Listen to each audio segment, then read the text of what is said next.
Google ফটোসের মধ্যে আপনাদের মোবাইলে থাকা সমস্ত ফটো ভিডিও অটোমেটিক ব্যাকআপ হয়ে যাচ্ছে। আর এতে কি হচ্ছে, আপনাদের মোবাইলে এটা খুব তাড়াতাড়ি শেষ হয়ে যাচ্ছে এবং জিমেলের যে স্টোরেজ সেটাও খুব তাড়াতাড়ি ফুল হয়ে যাচ্ছে। তো এই গুগল ফটোসের মধ্যে অটো ব্যাকআপ আপনারা কিভাবে বন্ধ করবেন চলুন তা দেখে নেওয়া যাক। তো এর জন্য সবার প্রথমে আপনাদের গুগল ফটোসটাকে ওপেন করতে হবে। গুগল ফটোসটা ওপেন করার পর এখানে দেখুন আমার ফটো ভিডিও এখনো অটোমেটিক ব্যাকআপ হচ্ছে, তো সেটা এখানে দেখিয়ে দিচ্ছে।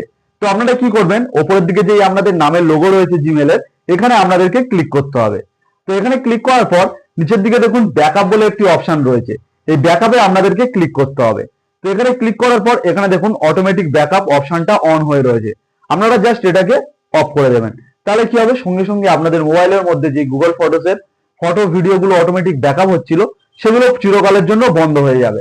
এবং এরপর যদি আপনারা চান যে আপনাদের কোনো ফটো বা ভিডিও ব্যাকআপ করার প্রয়োজন হয়, সেটা আপনারা নিজেরাই করতে পারবেন। ধরুন আমার এই ফটোটা ব্যাকআপ করার প্রয়োজন রয়েছে, তো আমি এই ফটোটার মধ্যে জাস্ট প্রেস করে ধরে থাকবো।